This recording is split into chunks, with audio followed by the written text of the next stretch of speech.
Any questions at any time, please feel free to interrupt. I'm sure we'll take questions at the end, but if you want to jump in anytime.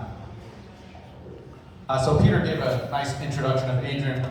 I'm going to go over some of her resume also. So Adrienne is the public address announcer for the Baltimore Orioles and has been the full-time announcer since 2021.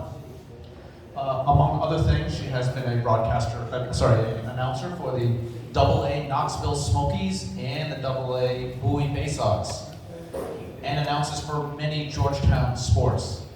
Adrienne bats right and throws right. I think the wall that has been moved back at Camden Yards has really affected her power numbers.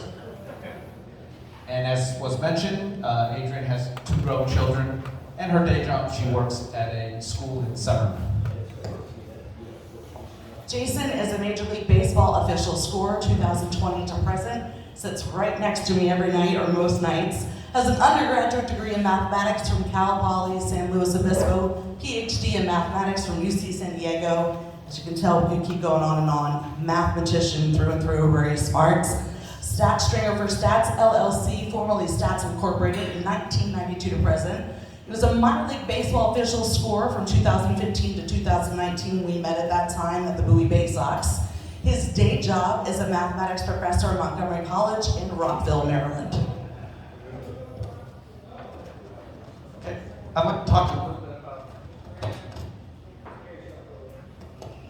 a little bit about the differences in our jobs. So Adrienne works every Orioles home game, 81 games or more.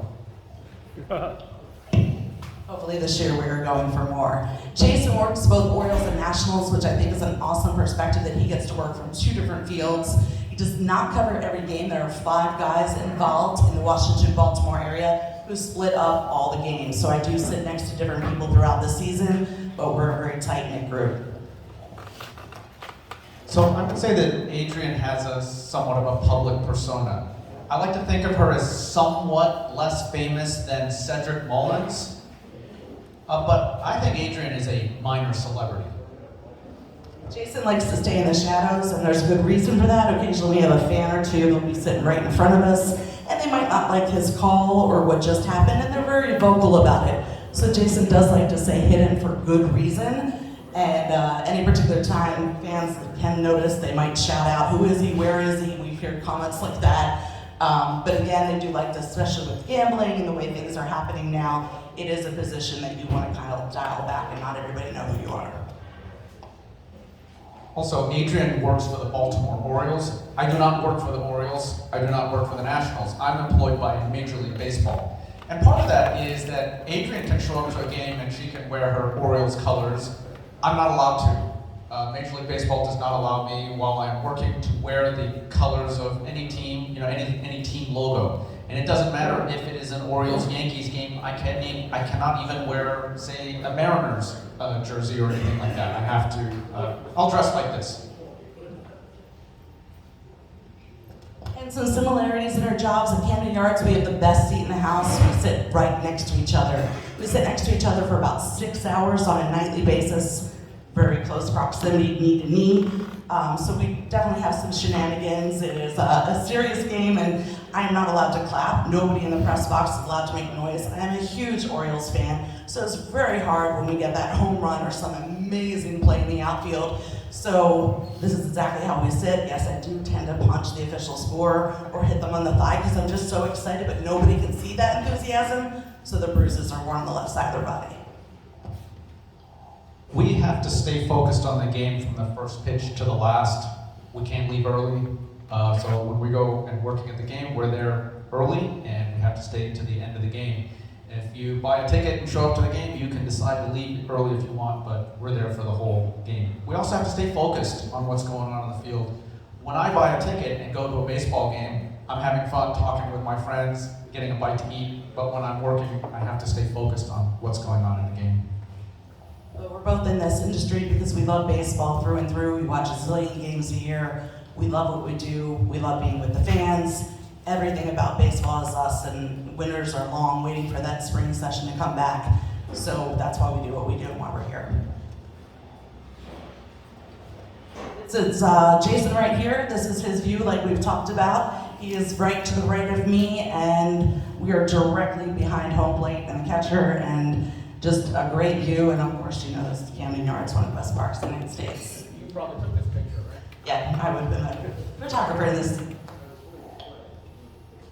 Here's Adrienne at the microphone, sort of from the point of view of the field. That's the microphone that she uses to make her stadium announcements. Who's coming up to bat? And this is both of us behaving, of course. This was during the COVID season, actually the second COVID season when the fans were allowed back in. And where you're at politically doesn't matter, any of that stuff. And as you can tell, these screens were ridiculous because when ball came flying at you, you couldn't really stop it, you couldn't really catch it. It was very difficult on that film. But then also, I had to wear a mask and pull it down between every single batter. But we're sitting and talking to each other behind the screen. So the whole setup wasn't really, it was different for COVID. Okay, I'm going to talk a little bit about what the working environment is in a Major League press box. I'm going to give you a description of what it's like in both Washington and Baltimore. Other cities may have a different layout. So in both Washington and Baltimore, the press box is on two levels. On the lower level, you'll have the writers, print media, newspapers, website. The upper level, you'll have broadcast media, radio announcers, television announcers, scoreboard operators. Now, Adrienne has a headset that she's wearing. She uses that to communicate with her production team. They'll tell her things that she needs to make announcements about. And then, of course, she has a microphone where she can both talk to her production team and make the announcements to the stadium.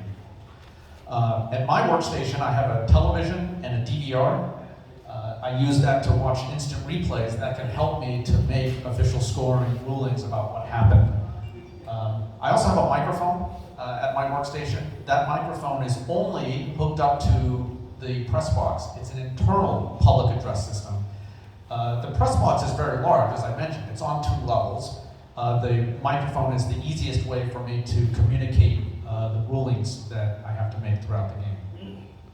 Hey Jason, why can't the fans hear your rules? Well, I don't know that I want my voice broadcast throughout the whole stadium. I'm fine. I'll let Adrienne handle that. Well, but really, we'd love to hear your explanation. Can't you be allowed to stream it or tweet it or something? You know, nobody's ever asked me that. That's an interesting question. The question is, why can't the fans hear the explanation? Also, I will point out that even internally within the press box, I don't often say very much over the public address system about the rationale behind a ruling, why it was made. If something gets ruled to be a base hit, that's pretty much all I'm going to say. That's a base hit. And if somebody wants to elaborate on that, then they have to come down and visit me and talk about it. There's some questions in the back. Do you still flash the H's and E's on the scoreboard? Some stadiums do have that, yeah. In Washington, they definitely put up the official score. Say that again? Can't we used to do it? The sun. The Scoreboard says the Yeah, the sun. sun. I'm not sure they're doing that anymore. The flashing the H and the E. They are. See, I don't even notice these things. Go ahead. Yeah, as a player, ever got pissed off at you because you put an error on it or take it in a way? Have you ever had As a player, Yeah. I don't deal with that very much anymore now that I'm no longer official scoring in the minor leagues. I don't get players that get upset at me. I've had some managers in the minor leagues get upset at me. There was a well-known former Major League Baseball player turned minor league manager who once really laid into me.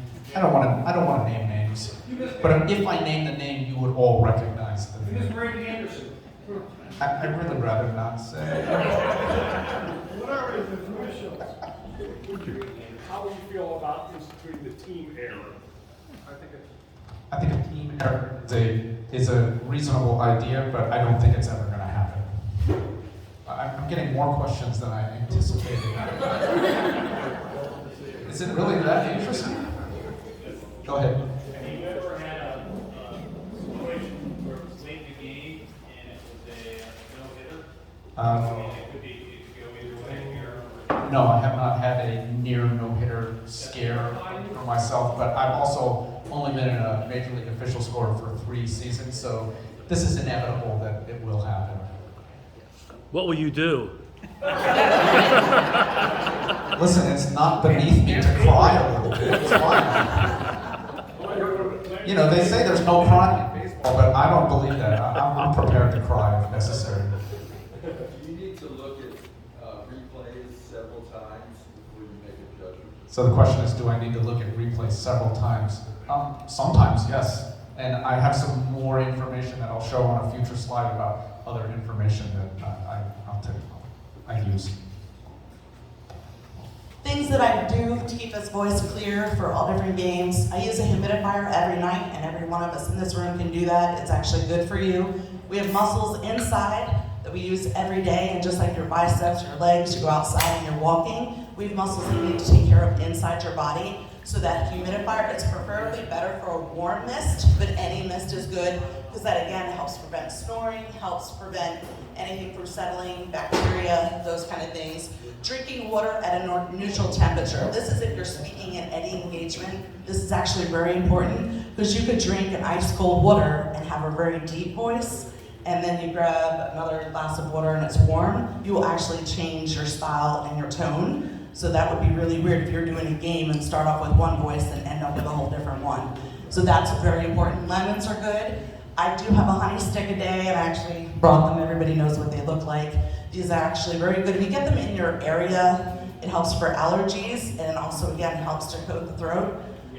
Sit taller standing when speaking. When you're slouched, which might be good for a certain read if you're doing a read that's like basic, but for everything else, you really want to project, sit tall, stand tall, dress comfortably. You do have to dress up, but you don't want anything tight or restricting. If you're recording, people don't think about this when I do an audiobook, for example, or I'm doing pre-reads for the Orioles. Pajamas is the best thing you can wear, and it's comfortable. Reason being, certain clothing, sweaters, jackets will actually make a sound when you move your arm. Don't wear bracelets, don't wear a watch. Necklaces don't matter, but anything that might click or create noise, you don't want that near the microphone. Reading anything and everything, and again, this goes for everyone in this room. If you have to speak at church or speak in front of a couple friends, you're going down the street, you're in your car, no one knows that you're not on the phone or singing a song. Read the street signs. Old Oriole Park, 1983, exit 18, Elm Street. Just say those words out loud. It helps you to practice every day for public speaking. If you're lacking an audience, oh, thank you. Here's my Vanna White. This is Brockmire, and I just want to say to everybody, one of my favorite shows, season 1 only. Season 2 got dark, and I just want to also tell everyone, it does have a lot of bad words, and it is offensive, so if you're offended easily, please don't watch the show. But it is a super funny show about minor leagues. Brockmire was the in-house announcer, and just so many things that he came across was hilarious, even the commercials on this show. I learned from a very interesting gentleman in New York who told me always have someone to speak to. I have all of you in front of me today, which is wonderful, but if I'm at home and I'm just sitting in front of my computer, this is Brock, short for Brockmire, and sometimes I have used Brooks, and yes, I've talked to Brooks, so I put him right there. You're selling toothpaste, it's minty. Well, why do you care about having this toothpaste? And if I'm just rambling on and on, you've lost half the words I've said. So I need to connect with someone, look them in the eyes, and try to realize why they want to have mint in their toothpaste. Why am I convincing you to have this today? So those are things, you can take a picture or an object. Go ahead. Do you have a favorite player you like the alliteration of to say? This is so difficult, and please do not be mad at me today.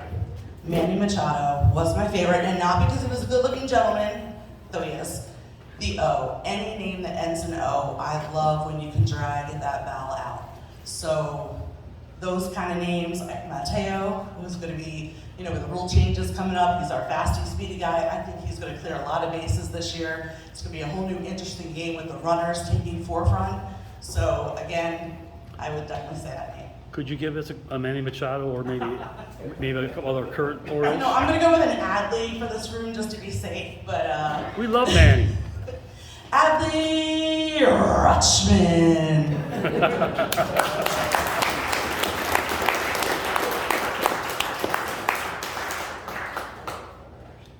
I'm going to give you some fun facts about my job. I would say that the group of Major League Baseball official scorers is a pretty small community. but we work with each other to try to improve consistency. What Major League Baseball wants is that the official scoring rulings that are made in Baltimore are done the same way as they are done in Seattle. I would say that Major League Baseball only hires people that have seen a lot of baseball and have some experience working in the industry. I watch a lot of baseball. I'm sure many of us watch a lot of baseball. I watch a lot of baseball. I added it up. I think I watch over 200 baseball games a year. When I say that to a normal audience, the reaction is usually, whoa. Here, everybody's like, yeah, okay, that's fine. We have a special replay system that's available to us. I can see camera angles from multiple different views. One of the particularly nice ones that I have access to is something called the high home view. It's a camera that's up above home plate and can see the entire field, which is useful for me in situations where I might like to see where was a runner at the moment that an outfielder bobbled the ball. Is it necessary for me to charge an outfielder with an error, or was that guy gonna score no matter what? Things like that.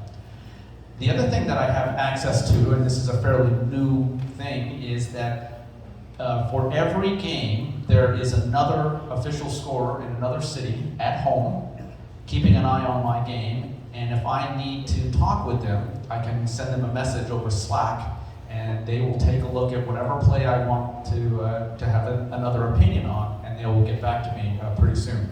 Each person like that is assigned to a number of games, maybe 5 or 6 games, and they're keeping an eye on several of them. And I take advantage of that to ask these guys, all of whom the support people are long-time experienced official scorers, and that is a really useful tool for me. Do you ever use, 2 questions. One, how many cameras do you have, and does replay officials have? Are they the same cameras that those guys have? Okay, so the question is how many cameras? I think I have access to about 7. Not all of them are all that useful. One of them is, for instance, like a shot directly towards the pitcher from first base. I don't use that very much. Is it the same that the replay officials use? No. I think they have access to actually more. In fact, a few years ago, I got to tour the MLB Replay Center in New York. That place looks like NASA. There must have been over 100 computers in that room, and each workstation had, 10 monitors that they could use. It was pretty incredible. I'm sure we could fly the space shuttle from that place. What's the longest it's ever taken you to issue a ruling? Longest it's taken me to issue a ruling, less than a minute. I have changed calls the next day. I'm allowed to change a ruling within 24 hours, and I'll do that maybe once or twice a season. Yeah. With all of this sophisticated, analysis of what happens, how would you address things like margin for error and interpretation? There is gray area in a handful of plays. One thing, so the question is, margin of error, interpretation. I have discovered from talking to official scorers in other cities, most of the time we are on the same page. It's those edge cases, that 1% where there's some gray area and we will have some disagreement. What we're trying to do is reduce that 1% a little bit more. Were you the official scorer on Mancini's last shot for the Orioles? No, I know who it was. I'm not gonna ask. Where does he live? And I talked to him about that play afterwards. Oh. I know what play you're talking about. Inside the park home run. Yeah. How much do you interface with the MLB stringers? They sit right next to me, and we talk to them all the time. Okay. Yeah, so the stringer is the person who inputs all the data. So if you are looking on MLB.com or on the MLB at-bat app, all that data comes from the stringer. They sit next to me. At the end of the game, for example, I have to assign a winning pitcher. Most of the time, that's a cut and dry choice, but every once in a while, I have to make a judgment call on that. The stringer is the first person who knows who that is. I'm not allowed, actually, to tell anybody who the winning pitcher is before I tell the stringer. Including me, who needs to know it. I don't even tell Adrienne. She's asked me, hey, can you tell me who the winning pitcher is going to be? No. So a normal day for games for me, I start my day checking pronunciations. There are 2 official websites for pronunciations for players. I am sent one of those, and I'm sending about a 50-page script, including all the umpire pronunciations, and I'm sent that in March. But again, because that comes out in March, you have a lot of movement in players. Come August, you've got players moving up that weren't on these lists. So I go to YouTube a lot, and I always do 3 sources that came from college, always have at least 3 references, because the guy in college may say it differently than his head coach, who may say it different than the TV reporter. And even TV and radio reporters for the same team will pronounce a name differently. I've had different guys come back from the minor leagues, especially the Spanish guys. When they first get here, they'll pronounce it the English version way of their name. Santander, for example, became Santander. And that was a choice that he made. And a lot of the Spanish players, and I'll meet them and talk to you directly. I'm like, I want to honor your name. Please tell me, because that's the best way, first source. And they'll just say, And I'm like, no, please tell me how you're saying your name. And then they'll say it. But when they get to the next level, major level, something comes over and they're like, you know what? I want to honor my parents. And suddenly their name is the original way, Spanish version. And I wish they would just tell us that from the beginning. But I do understand the custom of that. With even others, some guys just don't care. And I'll say straight up, I don't care. I'm like, but I care, so can you tell me how you want it said? So there's all different phrasings on that. But like I said, I go to 3 sources. When I get to the game, especially the new guy has just got called up, the best person is your radio guy or your TV announcer. So I'll go right upstairs and talk to them because they've ridden the bus, they've ridden the plane, and they've interviewed them.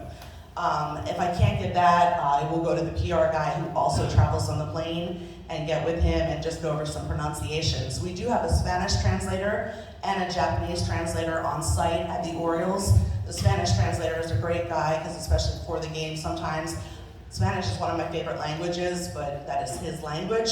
So I'll go to him and say, how do you think it's best to pronounce this? Because a lot of people don't understand when you take, for example, Santander and then you drag it out, sometimes you lose it. So sometimes that's why you'll hear I might take the first name longer and the last name shorter just because your name has changed when you drag it. Arriving 2 hours before first pitch, that's common for most announcers across the United States, unless there's a special ceremony that we need to prepare for. I read through the game scripts when I get there. We usually have 4 to 5 pre-game ceremonies. You want to get every name right. It might be somebody that sold 250 tickets for the Orioles. It might be a sponsor that spent thousands of dollars. So you want to make sure you get these names right. We have a team meeting 45 minutes before game time. In that team meeting, we're held upstairs. We have about 7 camera guys. You've got the Chiron person, you've got the head camera guy, music guy, DJ, the people on the field. We run through the script from start to finish, going over where you're going to be, where I'm going to be, and it's really run like a live TV news program, or think of a newscast, because I don't talk until they tell me to talk. I have about 11 voices in my head. So a lot of people don't understand, when I've got that headset, I might be talking to Jason, that's why I've got half the headset on.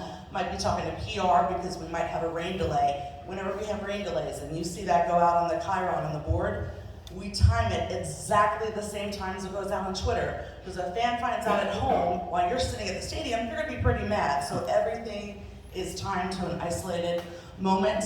We come down from that meeting, get a little popcorn, get a little soda, usually just water, and then we get ready for game time. Okay, what's a normal game day for me? I also like to get to the ballpark early, 90 minutes to 2 hours.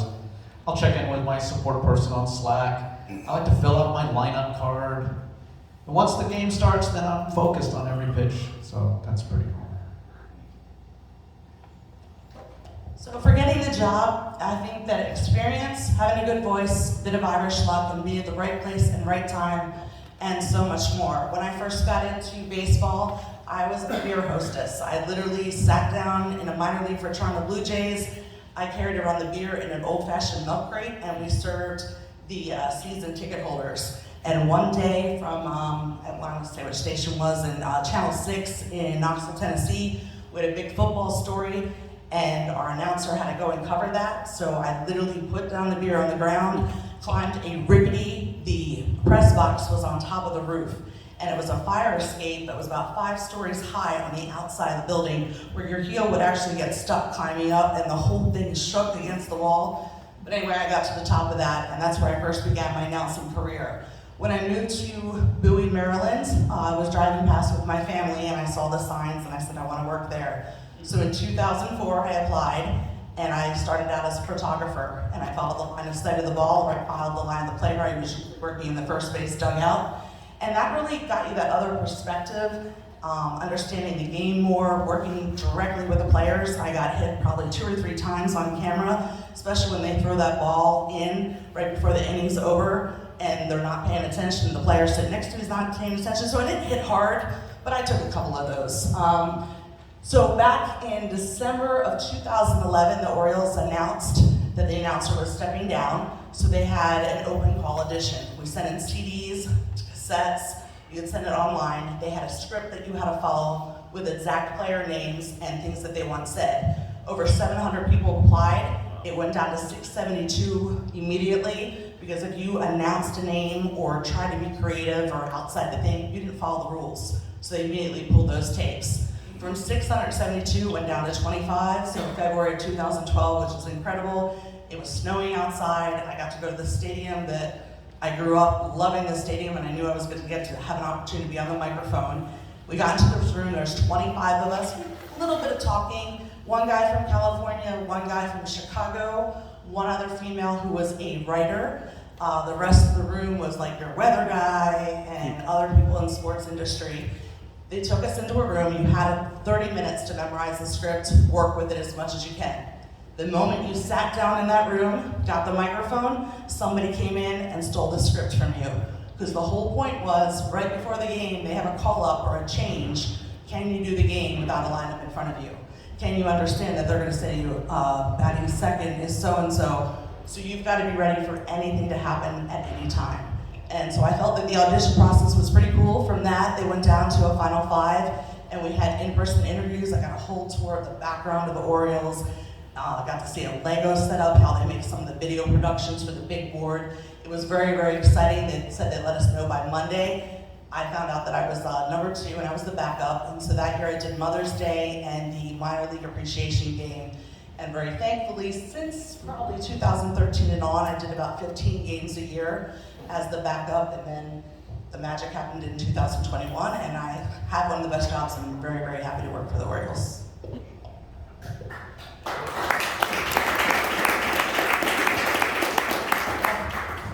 Adrienne, I'm not from Baltimore, so when I first started going to Orioles games, it was when Camden Yards opened. And my colleague helpfully reminded me that the original public address announcer was Rex Barney was the gentleman's name. Now, what I remember, so that's what I remember was he would kind of ad-lib a little bit. Like, so yeah, when he had that thing, thank you, and the other thing he would do was when somebody grabbed the ball, he had a really nice catch in the stands, he would say, give that man a contract. You know, that's why my question for you is, do you have any leeway to? So I don't have my hidden niche yet. I hope to discover it in the next couple years, and I want it to come naturally for what it's supposed to be. The Give That Fan a Contract is, I've read he has 2 books out, and I've read one of them. That's just something everybody remembers and what I remember, and it's so cool. And just like, those are the things, like when I went to games as a kid and I heard that announcer and just the moments that they brought. I haven't found my niche yet, but I know, like the last gentleman, JJ Hardy, he would say JJ, and the actually production director upstairs was like, you know, the next time you say it, I want you to be silent. And there's little things that can happen that can just suddenly became the Hardy. The fans had that moment. So I'm waiting, hopefully maybe this year, just when something naturally comes along, that'll be kind of come at my unique thing. Is there another question? Yeah, real quick. Do you and Melanie Newman ever talk about possibly swapping roles for a game? Typically, you do play-by-play. No, the only play-by-play that I've ever actually done is for hockey, NHL hockey, and that was back in the 90s. But I would say play-by-play is not my forte. I know how to do it. I enjoy it. But the amount of research, the amount of moments of what they put behind their work, it's a whole different field. I work with them side by side, especially at Georgetown. I do soccer, I do football, lacrosse, field hockey. A lot of the times in the smaller sports, you are right next to those radio and TV people. So you do work hand in hand. I think, they all do a great job, but it is definitely, it's similar, but it's an entirely different job. But no, in answer to your question, I do not want to switch. I'm very happy where I'm at. Anybody else? Go ahead. How come they no longer announce the attendance after the game? I probably have to stay quiet on that one. Attendance in the past couple years has gone down, so I don't think it's the friendliest number right now. It is still accurately recorded by the official scorer. It is in-house announced by our PR director, I want to say around the 6th inning. But maybe this year we'll have some great numbers and can bring that trivia back, like guess the crowd size, and it is reported in the papers too, but I think they've taken that away because our numbers are down, and to announce a low number during COVID or the rain, or when we've had some bad turndowns of our season. Go ahead. Yes. Have you ever done any research on the history of baseball announcing? In other words, when was live announcing first started in Major League Baseball? How far back? The cone. That is a very good question. At Stats and SABR, I bet you guys can do the research on that, and then I will find out that answer so I know it for future. I actually do not. I've done a lot of research and reading on the history, but I don't actually know the date on that. I do know when I read the Babe Ruth, one of many of Babe Ruth's books, and they talked about he was one of the first ones to start PR for athletes in general. Like, there wasn't even media and radio even talking about things until Babe Ruth brought that out, and suddenly radio and TV. Babe Ruth led a lot of the sports media world, but that is a really good question that I'm going to go home today and figure out. I'll give you one answer. I thought about him with Jack Green. He was a ball player, played for Cleveland, and he was the first ex-ball player to become an announcer. So the announcing occurred before him, and I don't know that. But you should know the name Jack Green. In fact, the SABR chapter in Cleveland is named as Jack Green. Thank you very much. It went back. It went back to megaphones. They used to use megaphones to I announce. do remember the megaphones. You know what that is? Yeah, 1890s. Okay, I didn't personally use a megaphone, but I did megaphone use. Gentleman in the back? Yeah, well, one of the Chicago guys, Pat Piper did the field announcement for Chicago Cubs. He started in 1916, and he had a giant megaphone that he used on the field. He did it all the way to the 70s, before my time. Like my mom and my grandparents, they, oh yeah, Pat Piper. So that's one person to look up. I do know the Philadelphia Phillies announcer, Dan Baker, the public address announcer, is the longest announcer among all of us. And the Chicago Cubs guy is the newest and youngest of all of us. The current guy, yeah. The current guy. Piper goes back to 1916, so, yeah. Okay, I'll talk a little bit about how I got my job. So, just like Adrienne, you need some experience. I don't have quite as good a voice. A little bit of luck. Have to be in the right place at the right time. And for me, good mentorship was really important. When I started working as a minor league official scorer in 2015, I gotta be honest with you, I wasn't very good at the job. I got better at it because I sought opinions from some other official scorers. How do you see this play? And I got a lot better at it. I'm still learning a lot about the job, but mentorship was really important. I did also work as a stringer for Stats LLC for a long time. I still am. And I worked in the press box in Washington and Baltimore, and so I got to interact with the official scorers there and learned a lot from them. And as we talked about, I worked as a minor league official scorer for 5 years. I applied to Major League Baseball a few times. One of the things I learned is that persistence is key. I got rejected a few times. And I finally got the call after the 2019 season. I was pretty excited. So now we're going to go through some of our photos. This is one of the angles from the Nationals yard, and as you can tell, this is a really high view, and you actually might need to have your binoculars sometime. Jason can explain this a little better, because this view, I've been up there, but it's different. Yeah, I've now determined that Washington has the highest press box in Major League Baseball, slightly higher than the one in Pittsburgh. You can see the baseball game. I bring my rule book with me. I know most of the rule book, but every once in a while something crazy happens and I have to look up a rule. If anybody knows about the incident that happened in a Pirates Nationals game this past season, there was a potential 4th out appeal, and I was the official scorer for that game.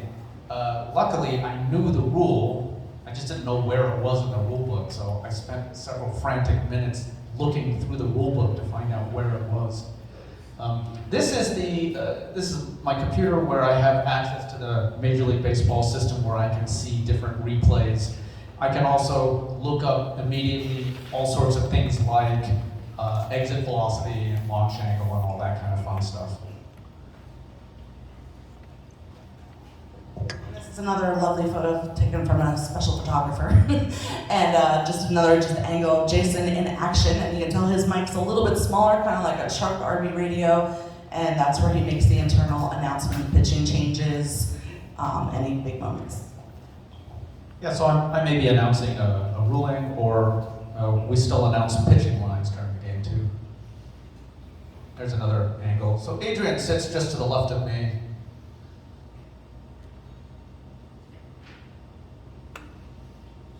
Okay, here's Adrienne from the side of the field. Sitting next to Adrienne here is Jim Henneman, who is a long-time, now retired official scorer. Jim Henneman was an official scorer for so long that he actually, his first year as a Major League Baseball official scorer was the year I was born.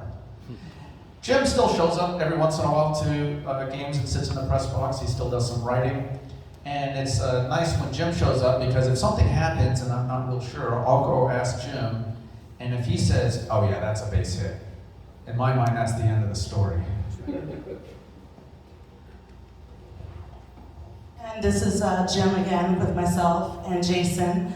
And this is also another fellow scorer, Dennis Petrick, who also does the Nationals and the Orioles and came up through the system with us in the minor leagues. This is both of us in action at the game. We did switch seats. This is the only time we have switched seats. Now, if I disappear to go get a glass of water or something, sometimes I will find somebody in my seat, but he has never been allowed to utter a word. Not that he doesn't have a good voice, but I'd like to keep mine. She has never, not once, let me announce one single batter, ever. And I have not let her make an official scoring ruling. So I say we're even. There's another great shot of Nationals Park. That's how high we are. Sometimes the oxygen masks have to come down. And this is me at the Bowie Bay Sox, where I was from 2004 to 2021, the announcer for them. And so a lot of the players that are now at the Orioles came through our system as the farm system when it works correctly. And it's been amazing. And like I said, seeing a lot of those players, like Ryan, I watched him play for 2 or 3 seasons. And when he played, we also had Palmero's son. So we've had some really neat history and interesting players come through our league. And occasionally I have fans at the end of the game that fist bump because we got to win. And I've actually had a Yankee fan congratulate me. And when a Yankee fan can say thank you, then we've come a long way. That's the way I think about it. This year I went out to meet this gentleman. This was at Cleveland. His name is Bob. And Bob has been an announcer for Cleveland for 15 years. And it was really interesting. So he gets to sit by himself. He is directly below the music guy. And as you all know, it changed to Guardians this year. And he had Guardians in 7 different places because there's so many times you just say it naturally. And for 15 years, he called them the Indians. So you're gonna, even just on little things, wanna say it. So he said that was the hardest change for him. He also is retired, but he worked for the Archdiocese of Cleveland for a very long time, so he was able to make these games and do his full-time job. But it's a thing for me. I geek out a little bit about press boxes. So for when you go traveling, you guys go to different stadiums, I love to get inside the press box, meet the announcers, see what they do, how it works for them, what kind of atmosphere they're in. So I've been to Tampa, Cleveland, And I would say the Nationals, a few other ones locally that I've worked with, met the announcers and talked with the announcers. So I have a lot more to accomplish. I've been to a lot more stadiums, but working with the announcers is a newer thing for me. This is another good view of my seat. I've always got the binoculars because as our bullpen is so far out, we do not have a camera. I keep suggesting that. Probably, hopefully in a future year, they could have a camera just kind of shining on that. I mean, the television does, but we don't have a camera. So again, I get the binoculars up just to see who's warming up. This is a Mother's Day. My crew took a pretty good care of me. Again, I love my view, and I don't mind working on Mother's Day. And this is one of our shenanigan stories that we wanted to go over. This is Jason and I, and yes, you can't tell it's him, but he is underneath all the scarves and stuff. In April, in September, it gets freezing cold. And we are not moving around on a baseball field, we're just sitting still. Everybody thinks, oh, you're in the room. It's not heated and there is no air conditioner. So that wind's coming at you, you're sitting perfectly still. This is a heated blanket. This is a rare moment of me sharing the heated blanket, and this is the story. Share that blanket a little bit more this time. So a very good story goes with us. Jason and I, are non-athletes. Well, I mean, we can do athletic stuff, but we're not the baseball players. So Cedric Mullen had a ball coming right back at me, and I was not going to catch it because it was coming at us at an extremely fast pace. We're both in wheelie chairs, so normally you just wheel left or wheel right, you miss the foul ball because I'm not going to catch it unless it's a perfectly little arc, and I still probably wouldn't catch it. So I started wheeling left, but Jason started wheeling right, and we're sharing a blanket that is plugged in and heated. So from that moment, we got twisted up, and very embarrassingly, because we're in a professional environment, we found a way to fall out of our chairs, both of us, on the ground. And I'm looking up at Craig Heist, who's just laughing at me and wondering what I'm doing on the floor. And I have my hands, I always know, cover the head, because I gotta protect myself to be hit from the ball. And all of a sudden I was, I never felt the ball, I guess everything goes gay. And the next thing you know, don't ask me how, inside of my thigh, I got hit by that ball, and I wore that bruise for 2 weeks. So I was a magnet for Cedric Mullen's ball, but basically that's our long story that we have fun shenanigans involved. Oh, this is me and Adrienne. The guy in the middle is Sven from Germany. He's an official scorer in Germany, and he contacted me and got to become friends with Sven. And the Orioles were very gracious to invite him. He came to the U.S. with his children. The Orioles gave him a one-day credential to sit in the press box, gave his kids 2 very good tickets to sit in the game, and Sven sat with me for the whole game. He said it was a great thrill for him. It was really interesting to learn about baseball in Germany. There's me and Adrienne again. You see Adrienne's wearing her Orioles colors. I'm not, as I said, I'm not allowed to wear any team colors. Tommy. And Cal Poly. Go Mustangs. Okay, so here's a question that I think is relevant for a SABR crowd. What's the perspective of official scorers with respect to traditional statistics, hits, errors, RBIs, wins, saves, versus more advanced metrics like WAR, FIP, defensive run saves, WOBA? I just like saying WOBA. All right, well, my perspective is that we should use these in 2 different ways. The traditional statistics are a descriptive thing of what happened in a baseball game. We should not be using them necessarily as a predictive thing. We have much more advanced ways of predicting the value of a player in the future, but I think these 2 things can coexist.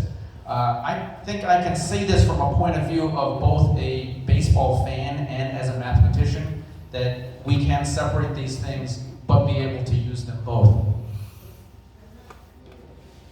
Ooh, this is a flash from the past. This is us at our early ages. This is back in college, back in '96, when I started out for the Knoxville Smokies, AA for Toronto Blue Jays.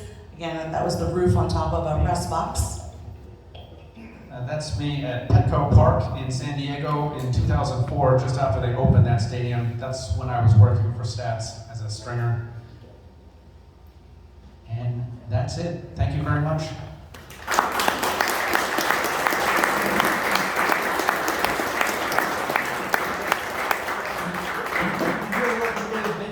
Yes, I did work with David Vincent, and there is David Vincent is, the home run guy. there is, and he was an official scorer for the Nationals for a long time. There is a plaque in the Nationals press box honoring David Vincent. Yeah, he's a great guy, very much missed. And I think David Vincent was a very good official scorer. I was there in 2014 when Jordan Zimmerman threw a no-hitter, and David Vincent was very excited about that. That was the one and only time that he was a scorer for a no-hitter. Yes. Yeah, I'm going to ask Adrienne a quick question. Yeah, what do you do to keep your voice in shape? Do you take voice lessons or practice articulation, things like that? Well, I tend to practice in the shower, in the car, different areas. I definitely practice a lot in the car, especially when there's a new name coming. And I'll get with my boss to see if he has any ideas of how they want it pronounced or a different way. But I continue to learn every single day. 4 weeks ago, I went to the University of Maryland. There was a women's game, and I know the announcer, Bob Johnson, and I had asked him, can I come down and see you do a game? And not to steal what he does, but just to see how he does it, and maybe some nuances that I'm like, oh, I could have tried that, or maybe I'll sound better doing that, and he might say the word "at" before a player, or returning to the court. So I feel it's a constantly learning. Once a year, I go to a voiceover conference. It's 3 days. It's intense, 8 hours a day, and you're talking from people from all over the country, and actually sometimes people come in from England and Australia, and it's just a real interesting way. We trade business cards, we talk amongst ourselves, and like I said, I go to games constantly. I enjoy meeting other announcers and learning from them, because everywhere you go, it is an art. So some people are gonna like me, and some people aren't gonna like what I do, but I try to do the best that I can, and honoring the players and how they want it to sound, and to get us excited and enthused for the stadium and the season. But definitely talking to colleagues and going to games and trying to listen to them and reading. I read 2 books a week. One is always fiction and just pure fun because I love to read. The other book is a little bit more historical or a biography, but I am always learning and continuing to go to conferences. For Jason, do you have any problem not considering a player's reputation? Do I have a problem not considering a player's reputation? As far as a right fielder or not a right fielder? I think actually some of that will come into play. I mean, I think you still have to be objective from one player to the next, but I can't say things like, well, so-and-so is a great shortstop. If they couldn't make the play, then it's probably not going to be an error. I do certainly take into account the speed of players. That's something I'm very much interested in, and that matters a lot. There's a ground ball to an infielder, and they may have to rush the play and not be able to make a good exchange and throw. If that's a very fast runner, then more likely that that's going to be a hit. So both your jobs are interesting, and I can imagine that I would have loved to do either one of them. But I had a job that would not have permitted it. So can you speak to that? How you managed to juggle this with a regular day job? Right. What kind of accommodations that your employers might make? Okay, so that's a really good question. How do we juggle it? This is harder for Adrienne because she's showing up to 81 games. Frankly, I don't know how she does it. I'm not showing up to 81 games. So between the Nationals and the Orioles, there's 162 home games that 5 of us need to staff. So I'm there for 30 some odd games. We swap games all the time. So we're in about a month, we're going to set our schedule for the whole season, and that's not going to stay. We'll swap it. One of the guys will call me up, say, I can't make it to such a game. Can you swap a game with me? No problem. And we get the games covered. I don't know how you do it. I used to work for Sirius XM, and I did step down from them about a year after I got the Orioles job full time.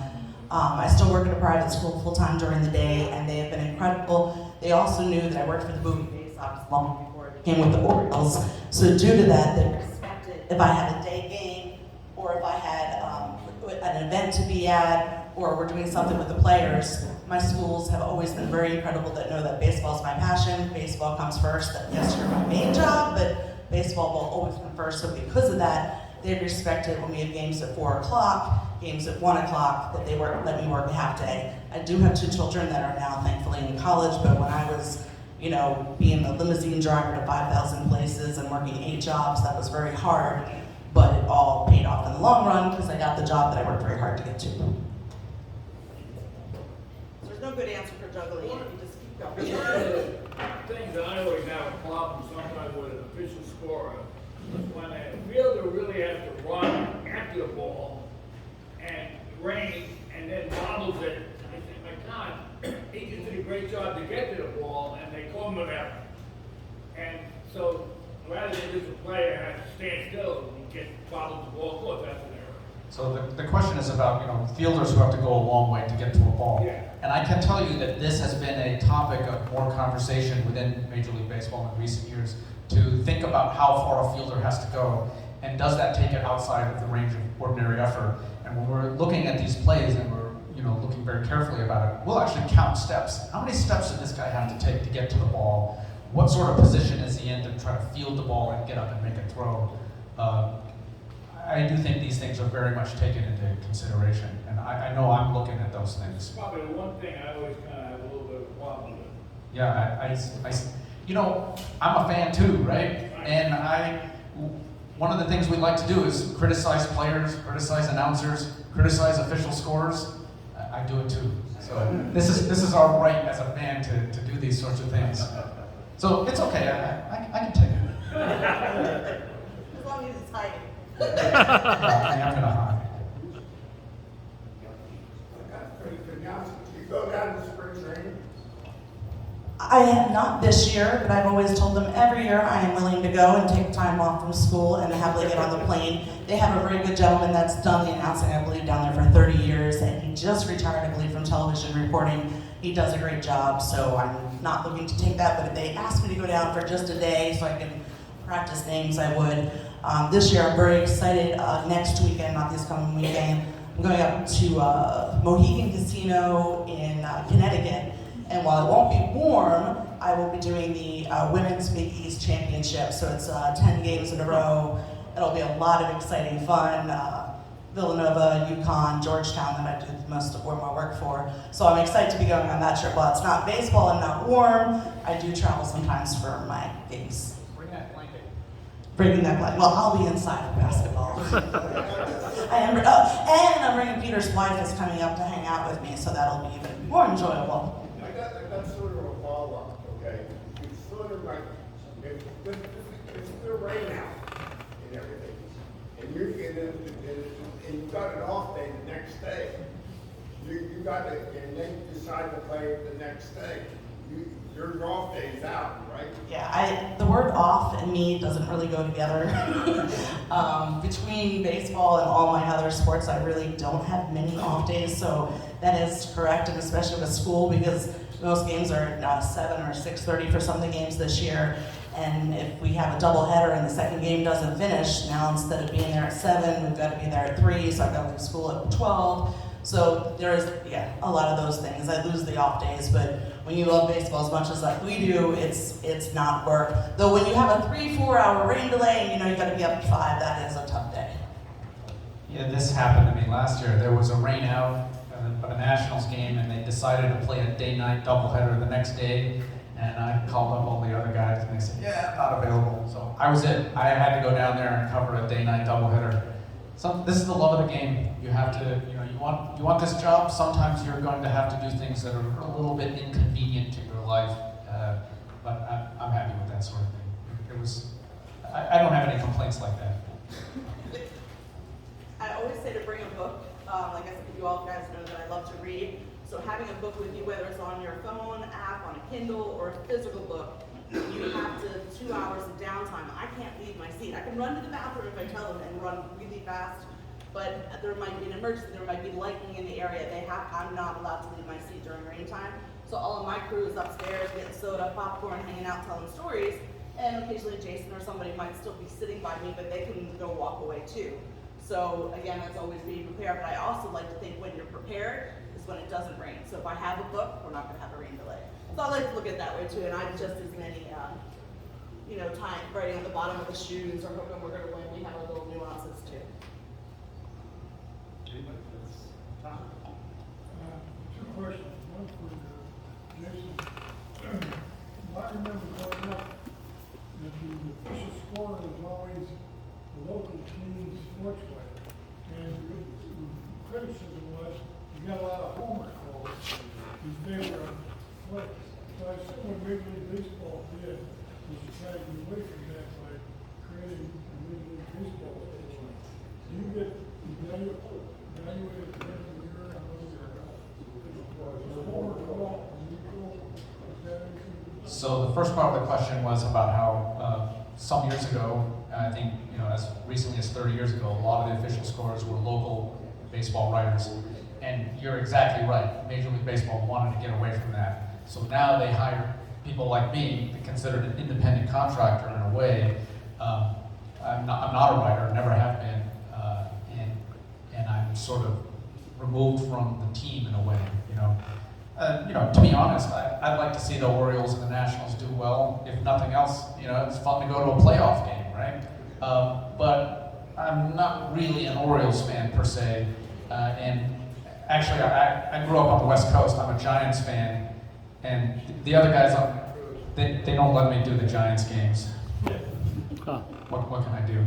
And then as far as the evaluation, I think they're always evaluating people.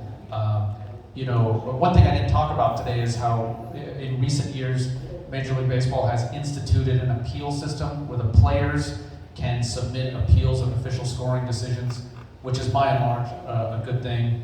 And sometimes our rulings get overturned. There's a committee that Major League Baseball has that will hear the appeals and decide on them, and they have the final word. I have had some of my calls overturned, and I think that just happens, and I'm okay with that. I think the process by and large is pretty good. Information for Adrienne. Jack Greeny was a leadoff hitter and left fielder for the Cleveland Naps Indians. He played from around 1910 to 1922, and he was the first Major League player to become a Major League play-by-play announcer. The Cleveland Indians was around 1932, 33, and he was an announcer until the 1960s. He was a roommate of last shortstop, Rich Chan, who was killed by the coach. They were together, and Jack had a pissed off Leonard, who was famous for getting on this because of the movie with Wilson, when he was playing the Senators. Wilson's daughter wanted to see his daughter, so he got them back to the He was just telling a really interesting story, and I was talking about Jack and playing baseball, and Rex Barney also played baseball and became an announcer, and he was talking about the dog, and I have a dog named Miley who is 14 years old, and my dog has announced at the Bowie Bay Sox, has never announced at the Orioles, and probably won't be, but has been to many baseball fields, and that dog, I literally put her on the seat right in front of the microphone and let her do a little sound. But minor league, we can get away with a lot more things like that. Is there another question, Mike? Yeah, as an official score, are you guys under any kind of like grading system? Rating or grading? You're asking about a grading system for official scores, probably on the same vein as like umpires. If there is something like that, I'm not aware of it. Maybe my boss, has something behind the scenes, but I don't know. I think there have been a lot of really great questions today, really insightful, interesting questions. I think maybe we can wrap it up. Yep. But I'll hang out here if anybody wants to talk baseball. I'd love to talk anything about it. Thank you very much for inviting us here.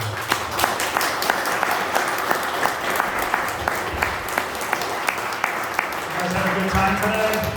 Pretty good program. Now we have to try to top that next year, so that's the daunting task. Please give a big, of course, where is he? There he is in the back. Dick O'Keefe. His hospitality. Glad they're here today. Make sure you buy a beer and take some home. And for anybody, the raffle is over, so on your way out, as long as you bought a ticket, you can grab whatever's left, because whatever is left at the end of the night, I have to take to a local book donation site. So much appreciated. One quick announcement, it's not official, but We haven't done a game at Camden Yards, I think, since 2019 because of the pandemic. So we are looking at possibly against the Texas Rangers. I believe it's the last weekend of May. It's a bobblehead night. I'm blanking, Mountcastle. That we might do that Saturday game.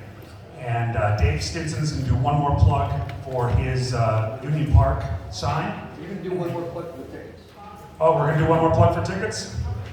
Yeah. Okay. I'll do it. You can do it. But thank you all for coming. We hopefully had a pretty good showing, not just of people who came, but you enjoyed the speakers.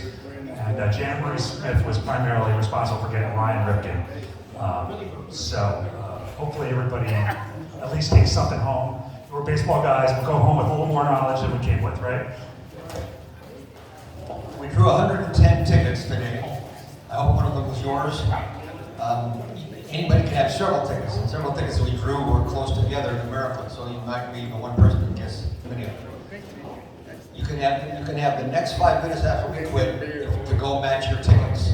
After that 5 minutes is over, anyone bearing a ticket of any kind, of any number rather, can go directly to the room and take one item per ticket that you hold. Okay, Claire? So one last time, thank you very much for considering making a donation to the Union Park sign. Take the flyer home with you. The information on how to make a donation is on the flyer. Thank you very much.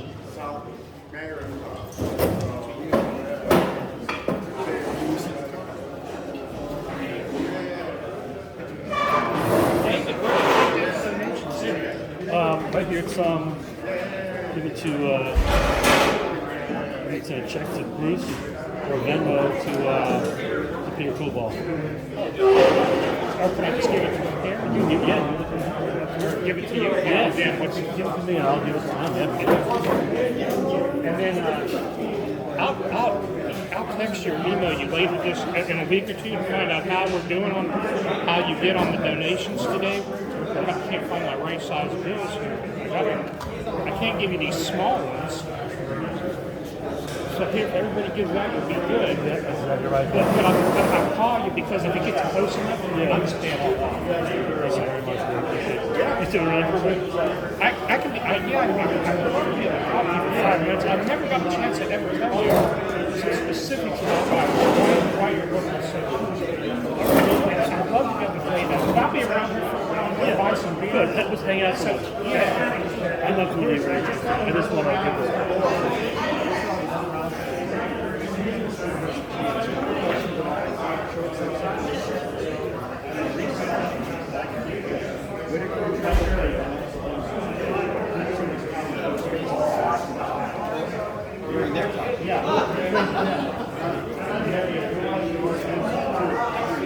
I have no idea. I'm gonna have to research. Because they didn't pick up what Daryl Evans is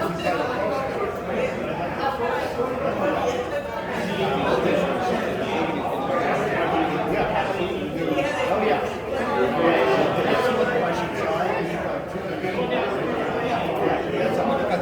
I got the idea. We're trying to do questions along the second things. Well, one would be the one question would be named the short side, second baseman, first baseman,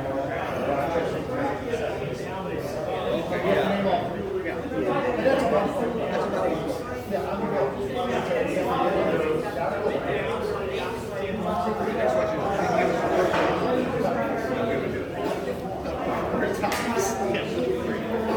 That type of thing is we hope that all of our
I'm so glad that you're able to come here because you have so much, so much to talk about.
Yeah, and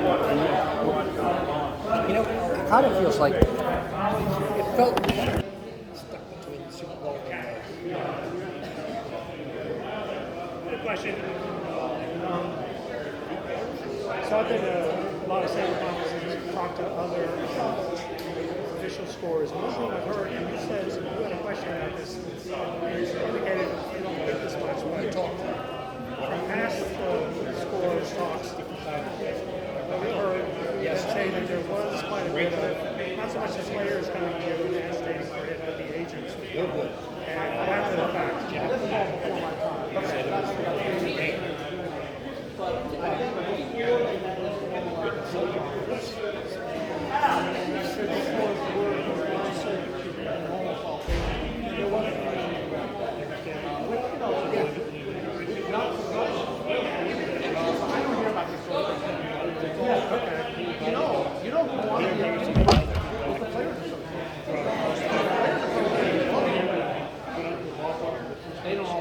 Would probably formalize the they didn't have to rely, agents didn't have to catch on the day or whatever. The players actually have an app that they can use.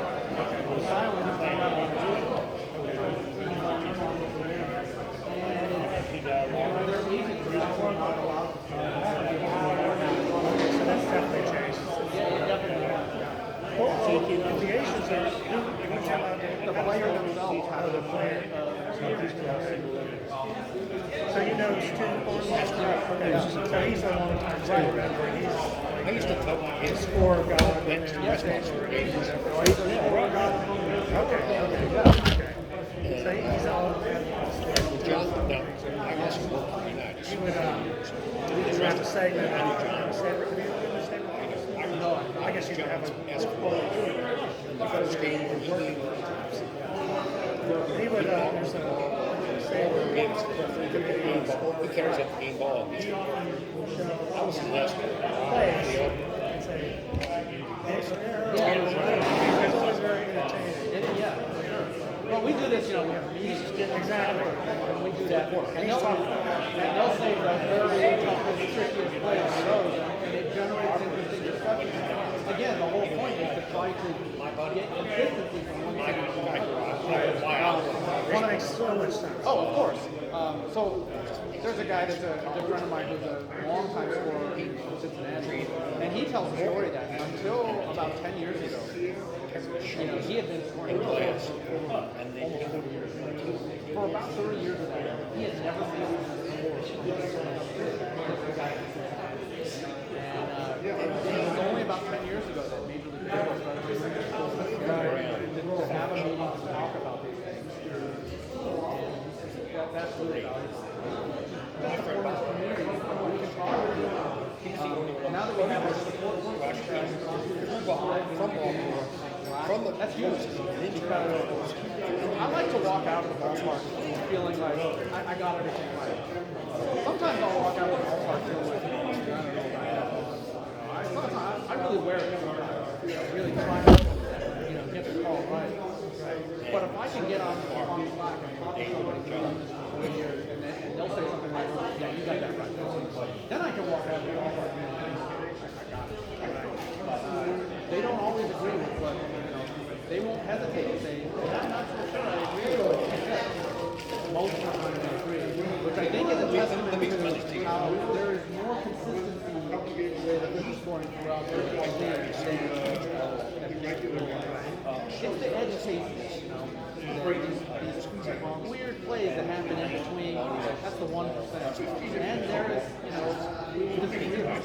So, do you live in Rockville Yeah, I area? live I'm from Davis. Oh, okay. So do you have like, when there's the off season, what do? Do you have another gig or another job? Well, so I'm a math professor at Montgomery College. Okay, good. I always try to arrange my teaching schedule, so I'm teaching in the morning. Yeah. I have to take a evening class. Yeah. Nice, good for you. So you were a Giants fan, huh? I did, yeah. Did you ever meet John Miller? I ran into him actually in Pittsburgh once, and I introduced myself. He's lost a lot of weight. He has, yeah. He looks great. He did. He lost his former self, it looks like. That's right. Yeah. John Miller's the man. Oh, the round mound, well, he used to be the round mound of sound. Right, yeah. Do the Red Sox, and he did the Athletics. Yeah. I was joking that the other guys don't let me do the Giants games, but that's not entirely true. The truth is, I don't want to do those games. I want to go to the buy a ticket to the game and wear my Giant ball. Yeah. Well, they got a nice new ballpark out there, AT&T Park. You know, they got away from the stick, which was just terrible. I went to many games at the stick. Yeah, you go to Candlestick Park, and you have somebody coming from out of town, and you say, you might want to wear some warmer clothes. And they're usually, don't worry, I'll be fine. Yeah. Fast forward to 5th inning. And it's the middle of July. Yeah, that's right.